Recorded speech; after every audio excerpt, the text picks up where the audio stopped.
The situation I'm here today to talk about is the Pedicab ordinance. How many of you are familiar with the Chicago Pedicab ordinance? Anyone? Came down in May, and it is the worst, single worst ordinance in the entire country. They basically took every regulation that they saw anywhere else in any other city, rolled it all into one, gave us the exact same requirements and then some that taxi cab drivers have to meet, and signed it into law.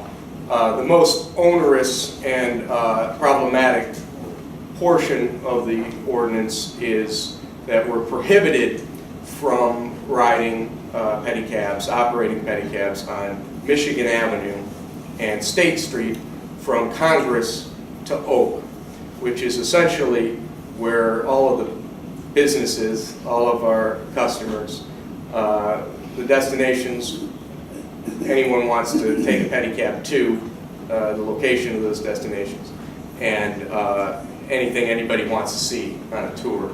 So it's problematic to say the least. They've also prohibited us from the loop during rush hour.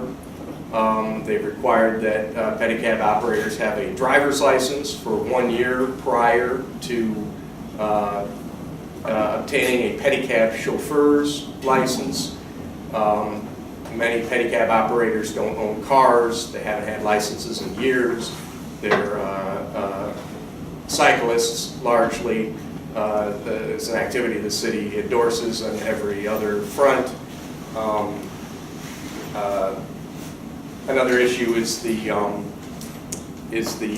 fine structure, which is $100 to $500 for any infraction, a minimum of $500 for any second infraction in the calendar year, and the maximum fine located there within is $5,000 for somebody drinking a beer or an alcoholic beverage in the back of your pedicab, which is kind of difficult sometimes to detect, believe it or not. So what we're doing as an association is essentially attacking those three different elements. I have the first pedicab chauffeur's license that was issued in the city. In order to get it, I had to take a doctor's examination. I had to take a drug test. I had to be fingerprinted and photographed. I had to pass a FBI level background check. I had to procure a certificate that assured the BACP that I was not indebted to the city for any unpaid water bills and the like. And I had to get a driving abstract, which since I don't really drive, doesn't really show much, but it was another additional thing. At the same time, we were being told this was all necessary to be fair to the taxi cab drivers. We were banned off of the same streets in which they clearly operate, so the fairness was kind of a one-way endeavor. There were several public meetings as this ordinance was being hatched. We gave, they were all well attended by the industry. We gave very meaningful feedback. We explained the scope of the problems with the regulation, and we were just summarily ignored. So we spent a little bit of time figuring out, how can we sue the American way. That's not really panning out, and at this point we're kind of lobbying, meeting with individual aldermen, which is a rather, I don't know if you've ever tried to call your alderman's office, it's a rather, especially not as a resident, it's a rather tedious and laborious process. I don't know if I have to go into the virtues of pedicabs as urban transportation, clean, zero emission vehicles. or to point out that the city's doing this in the face of record high youth unemployment. But I think pedicabs are pretty great, and I think that they could serve a much larger use than they do today, which is largely carting around drunks and tourists, of which I've been both, so no problems with that. But the thing that would bring the prices into the range of utility use and get people to climb into a pedicab the same way they do when I'm sitting outside of a bar at 4 a.m., one after the other, getting into cabs, is a prevalence of them, a large population, and the city saw it fit to limit the total number at 200. Of course, there are about maybe 200 pedicabs in the city now, and the bulk of the drivers think that's great to limit them to 200 and prohibit any kind of competition.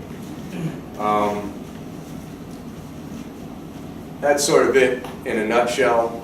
Like I said, we're working with lobbying aldermen currently.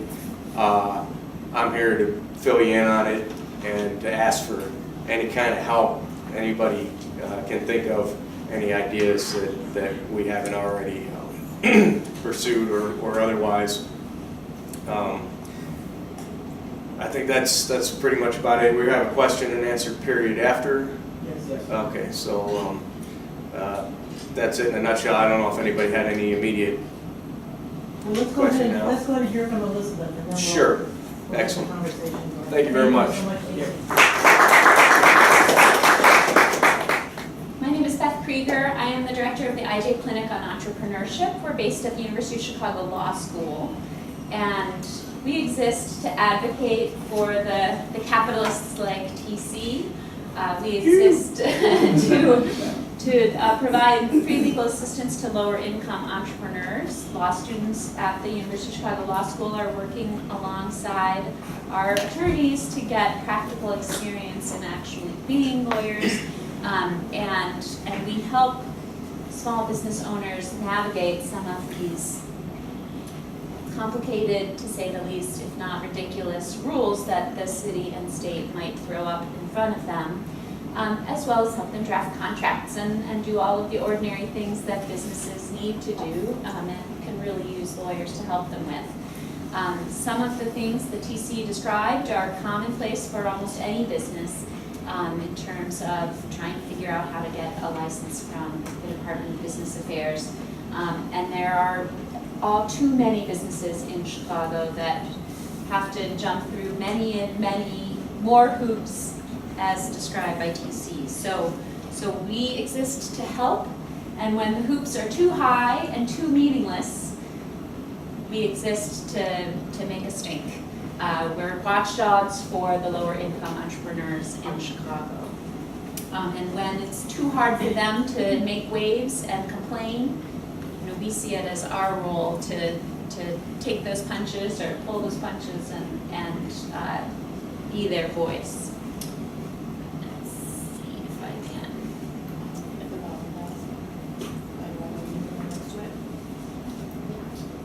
Next to it, a little presentation. And this is Brooke Fallon, who not only knows how to get into the display booth, maybe, for PowerPoint. She's our community organizer and community relations manager, and has been involved with street vendors alongside me. So I'll get us started here.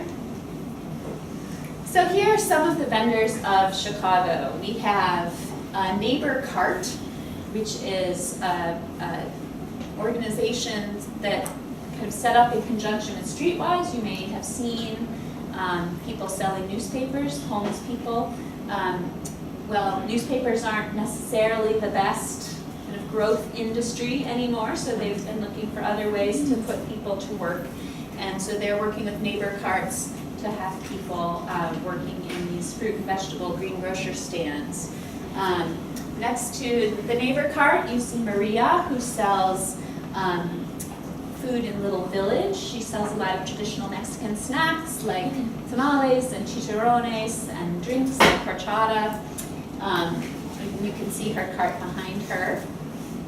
Then in the lower left, you see an Eat Spot. This is a brand new organization which is also working with Streetwise to find people who really are struggling in our economy and need work.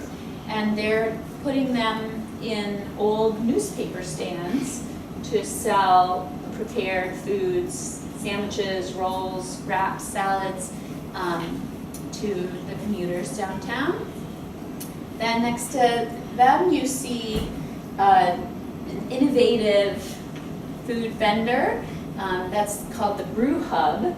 And Sarah Travis developed this way to pull a trailer from behind her bicycle and outfit it with kegs filled with iced coffee and tea. So she serves sort of kind of refreshing coffee and tea drinks during the summer. And then right next to that, you see a traditional Chicago-style hot dog stand right outside the Field Museum. The pictures are colorful. I think the people are colorful. I think anyone here who recognizes these characters might recognize that they're kind of icons of Chicago. They're icons of urban living. Certainly in neighborhoods like Little Village or Pilsen, where the Mexican heritage of many of the residents is really honored and really part of the heart of that neighborhood. Vendors are part of the color and character of the neighborhood. But I don't know if you can guess which of these are operating in the shadow economy. Any guesses? All? None? All. It's actually a mixed bag. Sidewalk vendors are allowed to get licenses to sell frozen packaged desserts in a little good humor cart or uncut raw produce. And just last month, Chicago gave an extraordinary special license called the Emerging Business License to these Eat Spots, which just started selling out of newspaper stands. So those three examples can be licensed. But it's illegal to sell tamales, fruit salad, granola bars, yogurt, corn on the cob, soup, dumplings, or the Chicago hot dog from a sidewalk cart. Unless you're in the parks or beaches, which are a completely different system. So one of the perverse things about Chicago is you can be operating with permission in a park, but not on the sidewalk that is adjacent to the park. So these foods, which can be healthy, fresh, affordable snacks for people, are all banned for sidewalk vendors. As a result, the most affordable business that someone could start selling food in the city is banned. Someone who wants to earn an honest living selling traditional foods or selling innovative foods, someone with a brand new great recipe who wants to start a business and get the food out there, that's banned. The most affordable business model for selling healthy, ready-to-eat food in food deserts is banned. It's prohibited, in spite of the fact that Chicago has a major problem with food deserts, which I imagine the people in this room are well aware of. And Chicago just simply outlaws entrepreneurs who create these bright spots of urban living in our public spaces. So, as a result, current vendors operate in the shadow economy, what we're here to discuss today. They may and they do get fined. They have to go to court to negotiate their fees, which might be a few $100s. They certainly get harassed by the police, and some tamale vendors have been arrested. The story that got me passionate about this several years ago was the story about a vendor who was selling tamales from a folding table in front of her own home, and she was arrested. Her son, 15 years old, said to the police officer, "What are you doing? Why are you arresting my mother?" And her son got arrested. So they were held in the police station for a day until the cops let them go because there was really nothing to hold them for. So the vendors that we know who operate in places like Little Village operate in fear. They know that they could get stopped or pushed around at any time. They know that the food that they have put their limited money into buying and they've put their hard work into making could be thrown away if an inspector or a police officer with that intention comes by. They try to hide during the times of day when they know the police will be around, which of course limits their ability to make money. And it's generally a scary place to be. There is a police officer in Little Village who has really made it his mission to come after the vendors. One story I heard recently was he ticketed someone sitting in Dunkin' Donuts drinking a coffee because he knows that that man is a tamale vendor. So they're targeted, they're scared, and in spite of the fact that they contribute so much to their local economies and their neighborhoods and their families by working in this honest enterprise and making delicious food. Believe me, I wish I could have brought tamales for everybody. That's the best sales point I can make for my agenda. They're suffering under this law. And the other side is that people with new ideas, people like Sarah Travis, who invented kind of a new trailer, like the Pedicabs. It's a green business. It's a fun business. It creates kind of a little spark of creativity in the midst of people's day downtown. She just got shut down. She worked and worked to convince City Hall to give her some kind of license. She wanted to build a fleet of these brew hub trailers. She wanted to create lots of jobs in manufacturing as well as biking, healthy jobs for fit people, and she just got shut down. They liked the idea, but there was no license for her to get. So the picture you see here, I don't know if you can read it, but it says her Twitter handle is @AustinBrewHub because they moved the business to Austin and Chicago lost those jobs. In contrast, the Eat Spot's got a special license, which came out last month, so we're even more confused. So just quickly to highlight how strange this is, TC talked about the pedicabs and how clear and apparent a lot of their benefits are. They're green businesses, they relieve congestion, they get people around the city, they're fun. We can go on and on about their benefits, and so it becomes so puzzling why the city tries to squeeze them out. Same for street vending. Street vending's on all fours with so many policies that the city espouses. And just to highlight this, I'll show you a couple things. The mayor says small businesses are the backbone of our economy, and we're going to stop getting in their way now that I'm in office. We have a plan called a Recipe for Healthy Places, and the city has committed to these goals of making healthy food more accessible in food deserts and supporting small businesses that can get in the nooks and crannies of our city and sell food on a small scale. And here's the website for the Healthy Places food plan that the city of Chicago adopted, a vendor. Last year, Mayor Emanuel talked about 26th Street in Little Village, saying it's the second magnificent mile in Chicago. It's second only to Michiana Avenue in the tax receipts it brings in from sales taxes. It is a thriving business district in Chicago. There's a picture that the Sun-Times took when Mayor Emanuel visited 26th Street, a street vendor. The Metropolitan Planning Council of Chicago is working on developing place-making plans where we can really focus on making public places usable and social, where people can really come together and mix and mingle in our public spaces.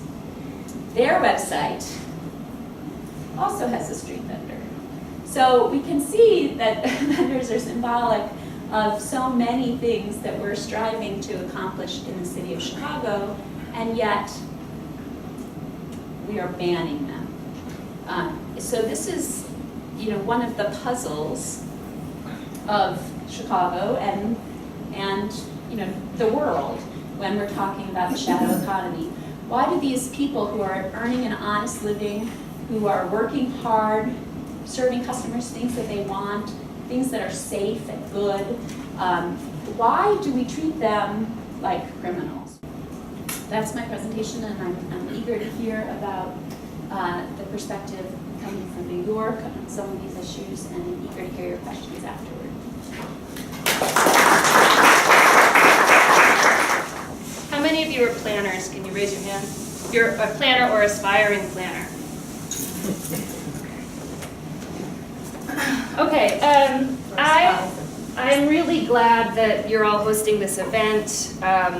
It's a really important conversation because this question of how to kind of regulate the emergence of this really owner-operator kind of economy. We have it in street vending, but we're also seeing this really with Airbnb, with Uber, right? There's these kind of innovations that are posing massive challenges to city governments all over the United States. So it's really important for all of you to be thinking about how to deal with this. I can certainly talk about my research from New York, and I will talk about it a little bit in what I'm saying, but I was thinking more about responding to the two of you and thinking about the issues that are sort of in play for both of these constituencies, and certainly from the perspective of the street vending industry in New York, where I've been doing research since 2008. So I think I wanted to start from the premise, which probably you'll agree with me on, and maybe some of you will as well, is that cities in general are tending to work for less and less people, right? We have people who we have like growing problems of exclusion. We obviously have massive income inequality problems, right? New York is the most unequal city in the most unequal state in the most unequal country in the advanced world, right? So we're at kind of a moment with that. So I think that what we have to do is start asking some different questions, especially as people who are involved in governance and planning. And we have to start listening to some maybe different people who the city needs to serve better. And we have to recognize their demands as like legitimate political demands, right? So I just want to talk briefly about four things, and the fact that we all need to improve our understanding of these four things. One is that, we all know, okay, cities are centers of exchange. Everyone comes here to earn a living, to make a profit, right? It's the economy that drives the creation of cities. But the economy changes, right? And as people I'm a scholar, right? So I'm trying to study these changes, and we're always trying to catch up to the present. Life moves a lot faster than academics do. So we have to try to understand, I think, how people who are navigating these changes, people in the informal economy, people in this emergent owner-operator economy, how they're dealing with the changes in the economy in their working lives, right? I'm really concerned about how city governments have a role to play in people's access to jobs, to business employment opportunities, and just their rights and protections in that regard. The second thing is that we need to really think about public space and maybe deal with some of our classed assumptions about the purpose of public space, and recognize that not all people need or want the same thing from public space as everybody else, and it's a space of conflict, right? There's a lot of contesting claims to what we should use public space for. So we have to stop sort of denying the differences that are out there and recognize them. We can't just keep sort of policing marginalized people to improve the city. We actually have to change the city to work better for everyone and not just for some people. And to that extent, to that point, I think also we want to talk about, okay, who is getting airtime at City Hall? who does have influence in shaping the legislative process and municipal reform, because we really are on a bit of a sea change now with municipal politics in the United States.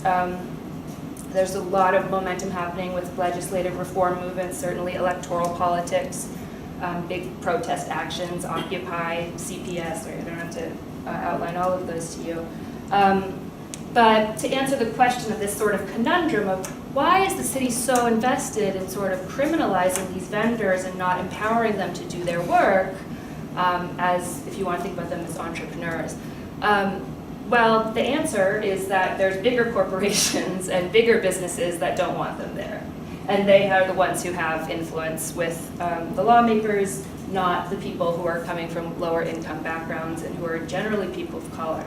So, but there's also a lot of these people who are organizing. We're seeing a real growth in the development of community and labor coalitions. So these are the people that you need to be involving in the participatory planning process, right? And obviously in legislative reform. So those are kind of the 4 points. I'm just going to say a little bit more about each one. I think one of the issues with the changing nature of work and the fact that in this jobless recovery from the recession, people are trying to commodify everything they possibly can get their hands on in their lives, right? They're turning their homes into hotels, they're turning their cars into taxis, and they're going to public space to create businesses to save money on rent, which has been going on forever, right?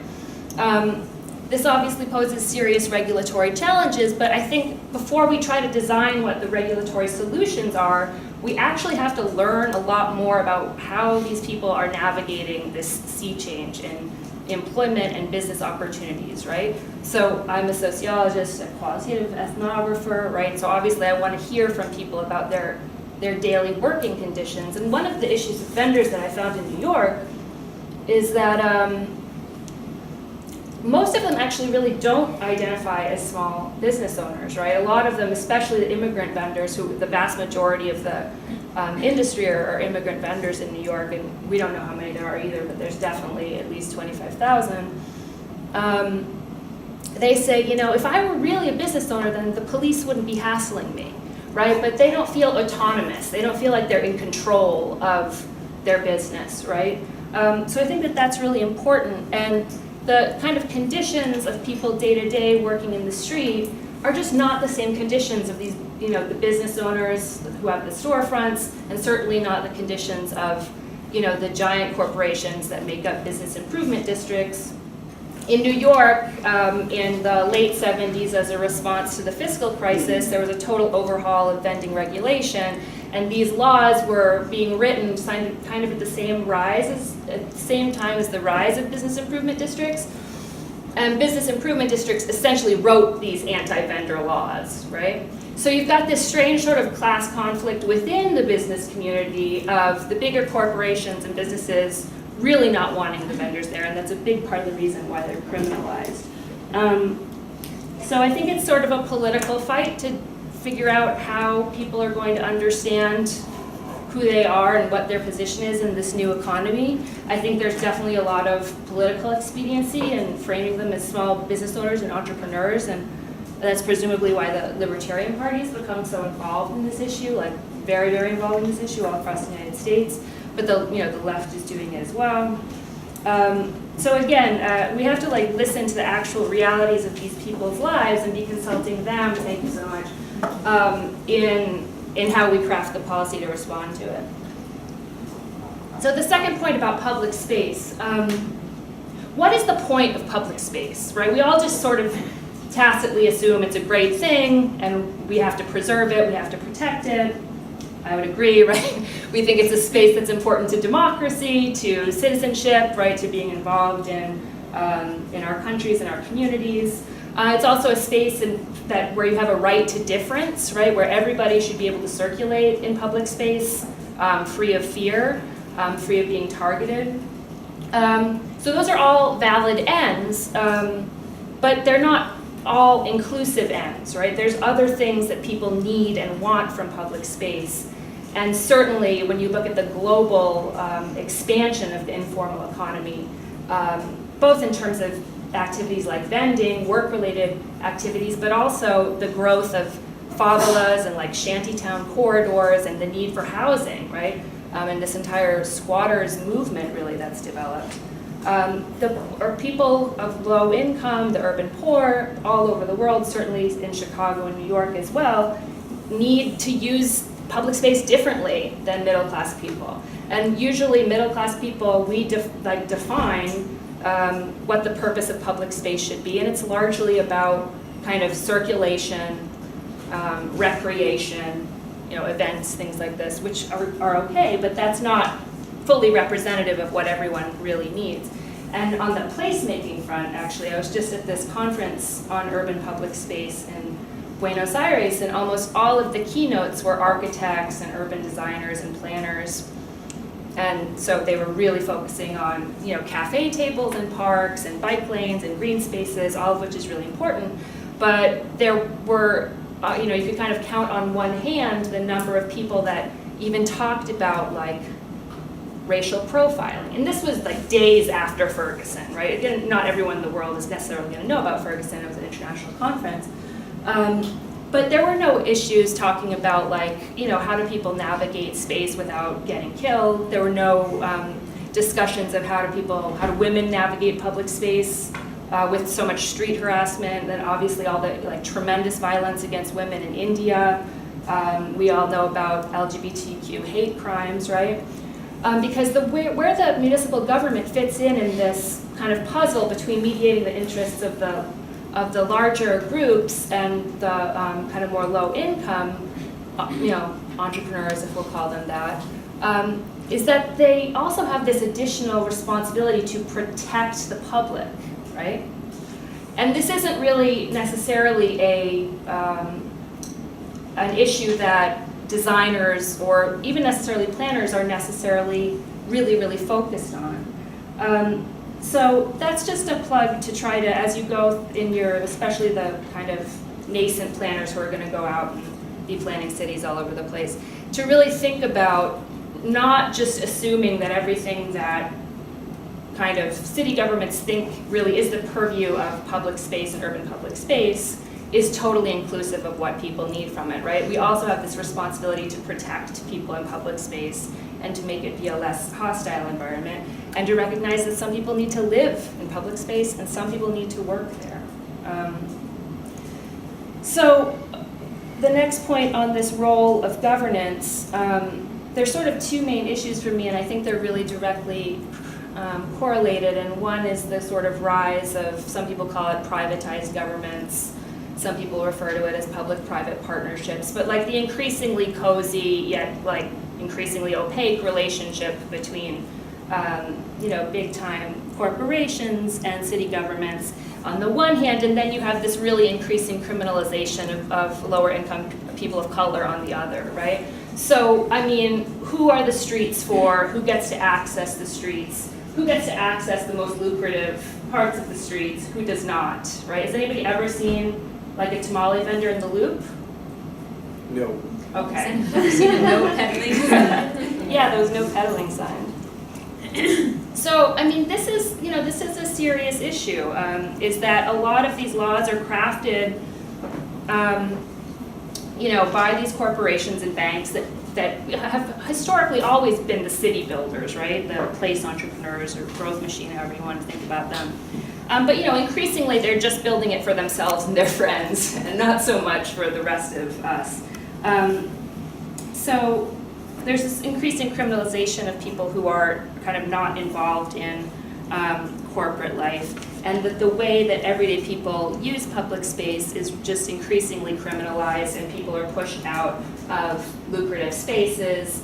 And we have to deal with the fact that it is a workplace, and that this increasing role of the police in monitoring people's working lives is really an extension of this longer running criminalization of the working poor, right? Not that you're necessarily poor, you're probably doing okay, I don't know, sorry, no judgment there. But, for example, one of the vendors I know very well in New York is an African-American military veteran. They have access to a special set of licenses in New York, military veterans.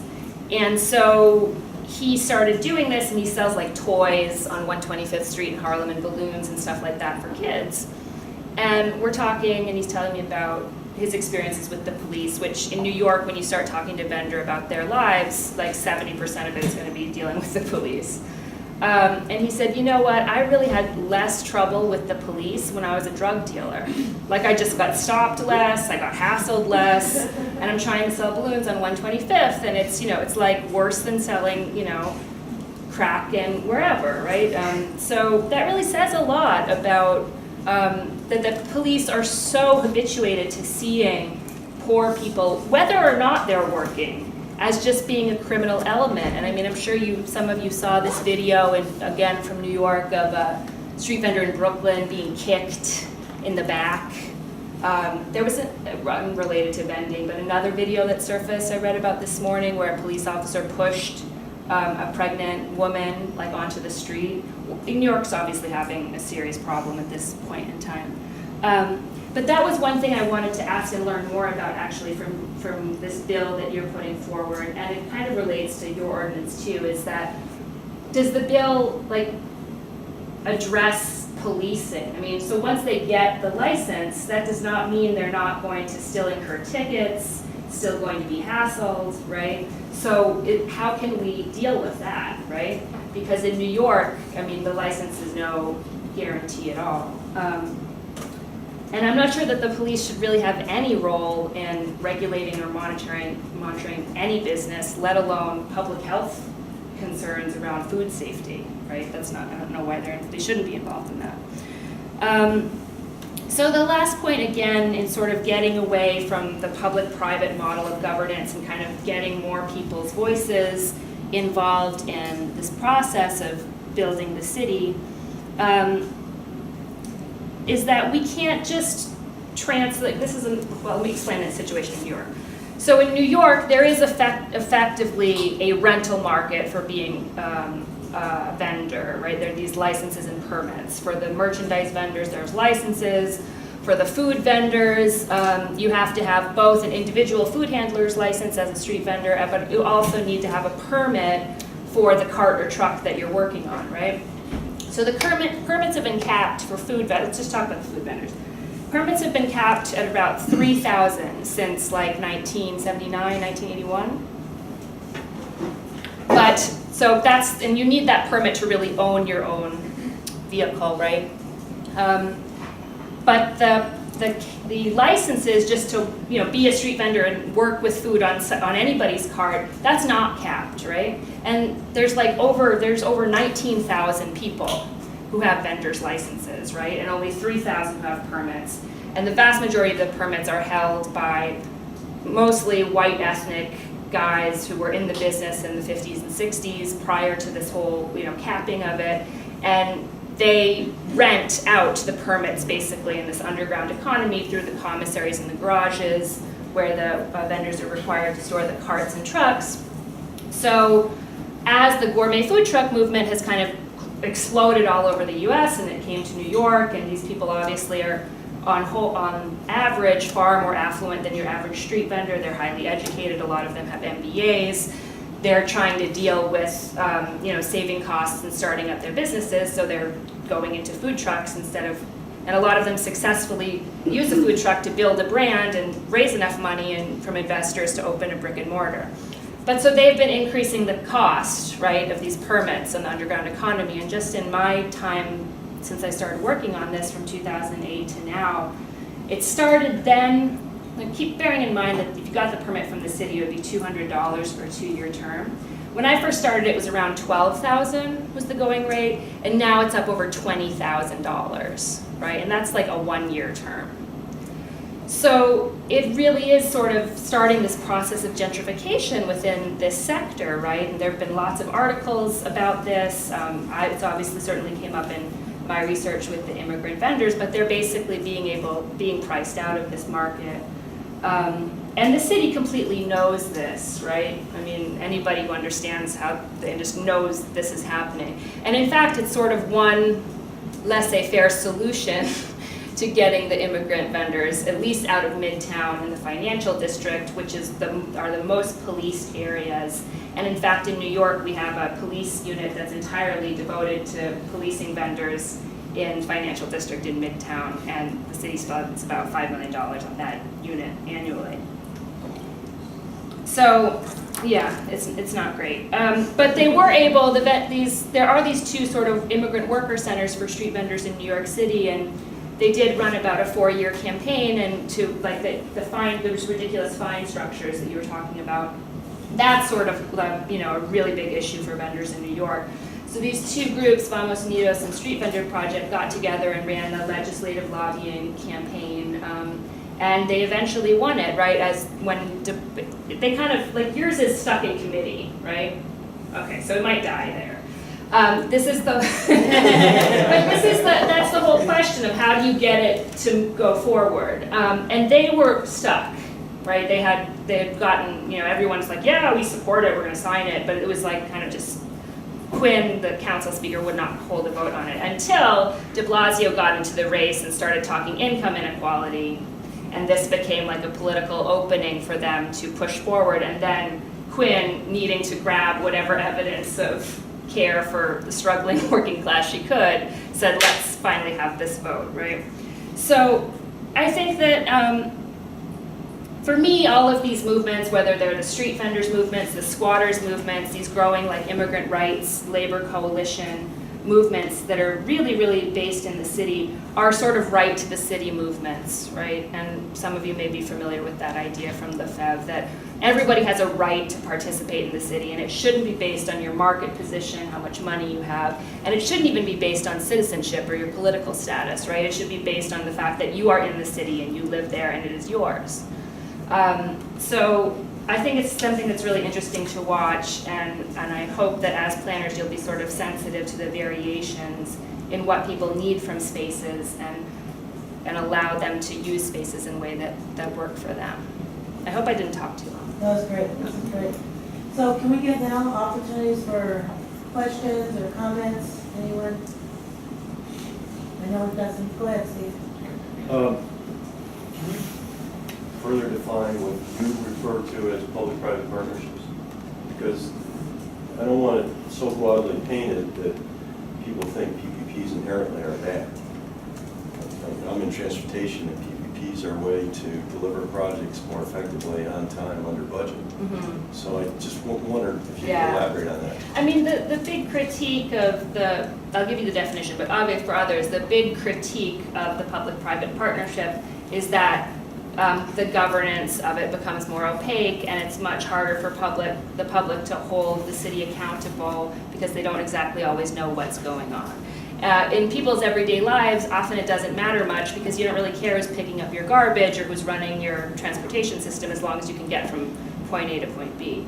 But for me, especially because I focus really on public space, the public-private partnership movement was sort of a response to kind of the contraction, I think, of certainly of federal money for cities, and a response to white flight, and how do we fund what we need to get done in the city, right? And I think that so there's been this kind of, it becomes more formalized, right? And that these groups, whether they're business improvement districts or should we even start talking about the TIFs? I mean, the question is opacity. So there really is a spectrum, right? There's the business improvement districts where they're totally opaque. Obviously, what's happening with the TIFs is really opaque, and I don't think that there is one stable definition other than the fact that we can sort of see the relationship between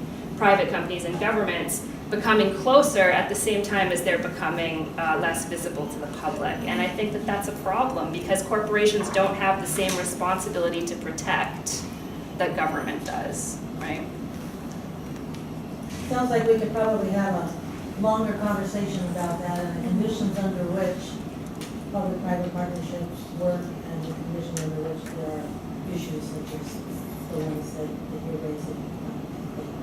Other comments or questions? I know we've got some international experience here on the informal sector and taxi cab drivers. Shereen, I don't know if you want to say anything or anybody else has got some comments or questions. And if any of you on the panel want to respond to one another. answer your question about policing, which is kind of a non-answer. We did not include anything in our ordinance about that. You know, we're a little legal aid clinic that is, you know, we aim to be a pebble in the shoe of the city, and so we were not probably overly confident or ambitious in overhauling the vending laws. We thought what we could possibly get passed would be something kind of surgical, just saying these people who can sell frozen desserts can sell all sorts of food, and see, we haven't changed much at all. And so we didn't go far, but that is, it's tightly related to some of the questions that we've been unable to answer in bound together with the shadow economy conundrum, which is, you know, we were making an incremental change, and in a context where some vendors don't seem to face enforcement of the current law at all, and getting asked, you know, well, what about vendors who either can't afford to get the license or who are doing something that is not included in your incremental reform? So people who are making corn on the cob on their carts and mixing it up with mayonnaise and chili and lime and butter and making a healthy snack. You know, they're not going to be eligible for this license, and won't they start feeling enforcement after it passes, even if they aren't now? So we're getting that question, and we're perhaps naively confused. You know, well, if they're not facing enforcement now, if the alderman can protect them in some wards, you know, will their lives really change if this license is available? If this license is available to the people in the other wards who are facing enforcement and might rather do the more limited vending that they can get protected by a license. And, you know, it's a question that's very hard for us to answer. Will there be more enforcement after this law passes instead of less? Will the aldermen and the city government in general feel like they have drawn the line, they themselves have drawn the line, they can't push it off on anyone else, so they better start enforcing that line? Perhaps now they can kind of claim that they don't believe in the ban on vending, so they will protect these people informally. That might be harder for them to do if they pass our law that licenses only some of the vendors. So those issues are also anxiety producing for us, but there's just challenges in pulling people, however gradually you can, from an informal economy into a formal economy. Is there any evidence that that some of these food vendors actually compete with restaurants? I mean, I think the gourmet food trucks that you talked about, I could see that. But, you know, there's a whole range of different types of carts and, you know, platforms for food-based street vendors, and it seemed like there could be a way to have the policy recognize that and allow for, you know, certain kinds where, you know, the argument is this doesn't even compete with a restaurant. In some cases, not having the street vendor means you're going into the 7-Eleven to grab your chips and snack instead of, you know, buying something, you know, freshly prepared, like with selling iced tea and coffee right off her bike cart. Right. You know, there's what's she competing with? You know what I mean? So it just seems to me like there's room for the argument about sort of distinguishing among different kinds of vendors. Yeah, it's something that we don't have good data on, and anyone in this room who would like to explore these issues, we'd love to know. I mean, we can speak anecdotally about the fact that, you know, you're not gonna think, oh, should I sit down with my friends in a restaurant and be waited on, or should I stop at this cart and get a cup of cut fruit? But, you know, certainly Starbucks might take a hit if there are bicycle trailers selling coffee, and so on. So it's hard to know. Street vendors in general make the streets more kind of friendly, places where you can stay longer. I know one scholar has compared them to the kiosks in the mall, which confused me. Like, I don't know who's going to the kiosks in the mall, which don't sell things I would traditionally go to a mall for, but they slow people down, I think, is part of the theory. And they keep people there longer. That might be something that street vendors do that benefits the storefronts. If people just get a little hankering for a snack, they can get food and stay there instead of going home, and then they might be there long enough that it's time to sit down at the restaurant. Again, anecdotally, you know, we know that there's a street in back of the yards where the vendors were really pushed out. And we know people who own storefronts in that strip who say, you know, business really suffered. People weren't coming there for that whole experience that the street vendors created, and fewer people came to the stores. We know that 26th Street, which has a lot of vendors, is a thriving business district. We know that there are cities in the United States with great restaurant scenes and vibrant street food scenes. Austin, Texas comes to mind. LA is an oddball in that it has the freest, most open regime for food trucks, but sidewalk commerce is completely prohibited. There's a lot of it, but it's prohibited. Chicago is a sort of a small version of that same dynamic as well, though. Well, right? I would because they started to slowly let out the licenses for the food trucks. Yes, but they're under restrictions that are very similar to the Pedicabs. They can't be within 200 feet of a business that sells food. So again, they're prohibited from the most lucrative and relevant. I think the interesting political thing about that, though, is that the gourmet food trucks in Chicago haven't been around that long, and they've already been able to get licenses, whereas AVA, the Association of Latino vendors in Pilsen Little Village, they've been asking for licenses for 20 years. Yeah. Yeah, and we thought that we'd be able to ride the food truck wave and get licenses for the sidewalk vendors. We tried very hard to talk about them as the same mobile food, but as the laws for food trucks started taking shape, we knew we couldn't try to squeeze the sidewalk vendors in there because there's no way they could get those $3,000 licenses and pay those $2,000 fines and comply with all of the rules that were being piled on the food trucks. So this is no heaven for food trucks, but certainly they got in the door a lot faster than.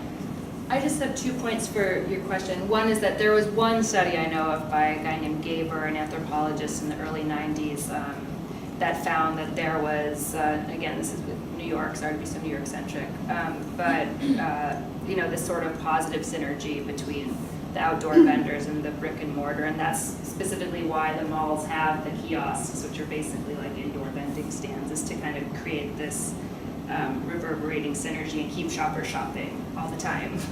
And then, I had a second point, but I think I forgot it.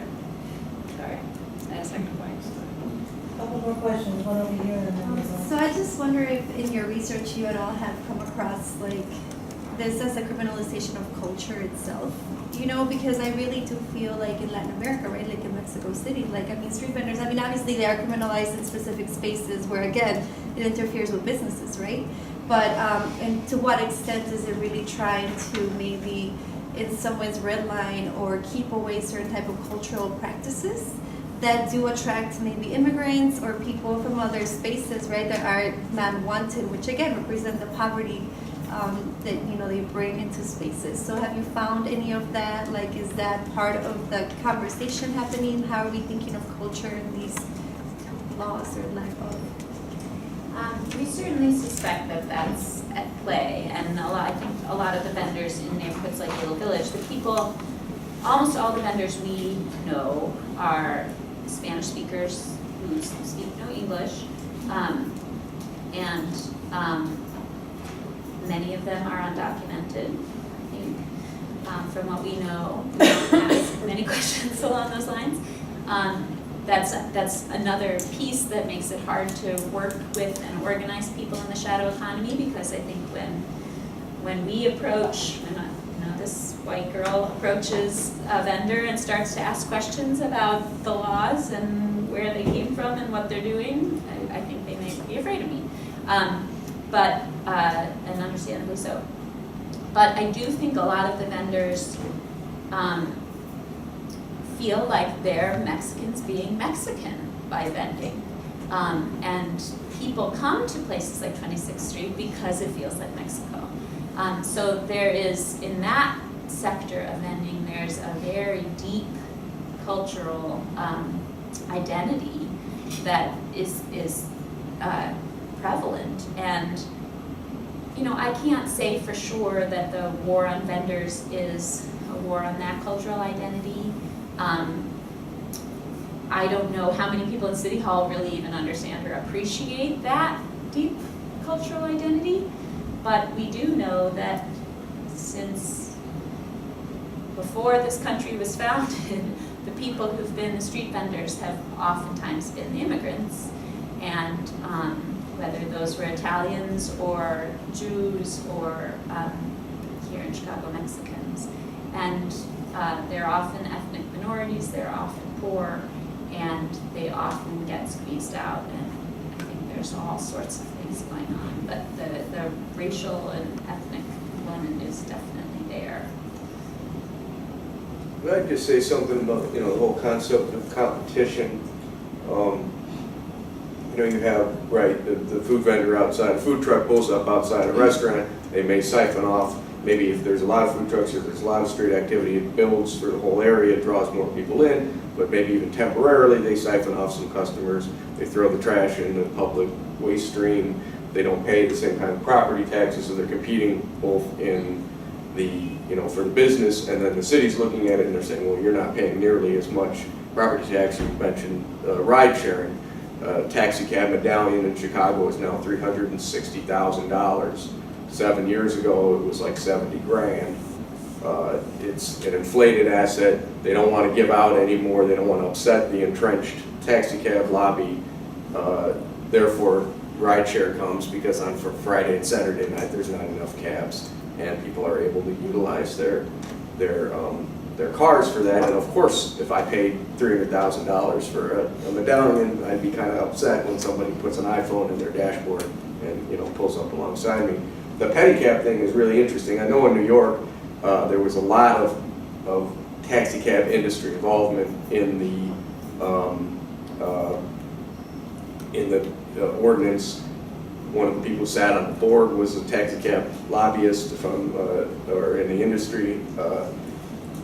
I think pedicabs might even pose more of a threat, if you want to view it in that way, to the taxi cabs.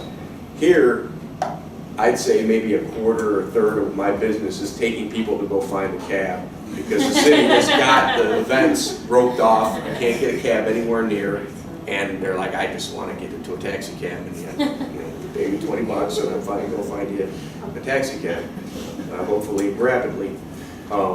All of the industry people, the limited information I have on it is that it's not really an issue. The ordinance here, I think, is even just more sinister. I think it's more about beating people over the head with the law when you want to get rid of them. And even the enforcement now is vindictive. It's individual officers who've been seeing guys on the street and are now going after them, and now feel like they've got like some tools to throw them out. And a big part of that, was the absence of reasonable legislation, reasonable regulation. Like I said, and I just went over the gist of it. There's a lot of other, you can't have a felony in the last 5 years. You can't have any kind of drug possession in the last 5 years. misdemeanor or otherwise. You can't have had a DUI or any other criminal record. There's all sorts of other constraints to getting an operator's license to operate a pedicab. But I think the whole thing is really just vindictive. I think, we had this absence of regulation. We were the last unregulated large city. Everybody else who couldn't comply or didn't want to comply with the laws elsewhere came here, and there was some obnoxious behavior. You stick a sticker on the back of a pedicab. You issue a $15 license for the year, and now you have accountability, and you're able to remove people from doing it. That would have solved the problem, but instead they came down on us, and the main competition wasn't so much financial. I think it was a lot of very wealthy people on Michigan Avenue don't like horse-drawn carriages and don't like bikes and divvies and pedicabs blocking other drivers, blocking their way when they're driving to the densest real estate in 800 miles radius. So I think it's more about keeping that power, and it'll be interesting to see how it plays out, how it's enforced. When tickets are written for riding on those streets, or for what, obviously everyone's going to have to get licensed and insured and all this, and many people already are. We don't, as an association, oppose regulation. We're just asking for reasonable regulation. A tenth of what was actually put into place would have done the job. And the reason that the previous regulations failed is because they were introduced, they were reasonable, and then everybody started adding on to them. The last one was that you were going to have a designated route that you would ride in any given ward, and it would be different in each city ward and approved by the aldermen and the local community groups. And of course, if someone wants to go to Joe's Crab Shack, I'm going to take them, I'm not going to go on a big loop around and such. So it was really a huge failure to not put something intelligent in place before what we have now. Last question, Ivan. Yeah, I'm just really curious as individuals. I can see how we might have a part to play in, for example, going to street vendors, helping them out, or taking the pedicab. I'm really curious as well. It looks like a lot of times we then turn to the law, or we turn to our alderman, makes policies in relation to public space. But that sense of what planners can do with respect to transforming some of the dynamics, which then are a lot of times left up to regulators to kind of determine how that public space is used or not used in a certain way. How do you, or where have you seen perhaps planning solutions to some of these problems, like actual physical transformation? We're talking wider bike lanes that can then accommodate pedicab more easily, or what are ways in which planners themselves, beyond being aware of the different kinds of user needs, what are some of the responses perhaps that we can have materially? For vending, one of the best examples is actually in Durban in South Africa, and there was a whole commercial center that was redeveloped, including the perspectives of the vendors. They call them hawkers or traders there. I think really the very first step is include them. Ask them what they need from the space. Chicago actually is probably, LA's running this campaign to legalize sidewalk vending too, and that's being coordinated out of a worker center, a Latino worker center in East, I forget, Boyle Heights, I think. But a lot of these people who need things and are pressing for reform around this are already organized, right? So you need to involve these organizations, basically. I think that's a starting point. And actually use the knowledge of the people who really inhabit these spaces on a daily life as part of your considerations. Because I don't think that's done enough, really. TC's description of the hearing where the pedicab operators expressed themselves eloquently and thoughtfully and were ignored is exactly what we saw with the food trucks too. There were food truck operators crying, talking about how this was their dream, talking about how they felt like criminals with ankle bracelets because the city requires them to have GPS broadcasting their locations all the time. Many of the committee members had left the meeting by that point. The restaurant associations allowed to testify first.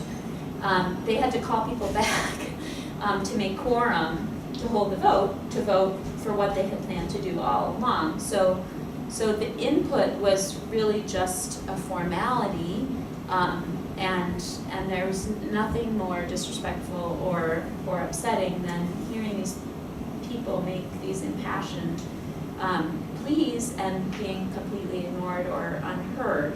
So I think part of the listening has to happen early in the initial planning stages and not just be, kind of the procedural gesture that gets made at the end before everyone's going to vote for the thing that everybody's been working on behind the scenes all this time, and you don't want to throw a wrench in and start over again in response to the input of the public.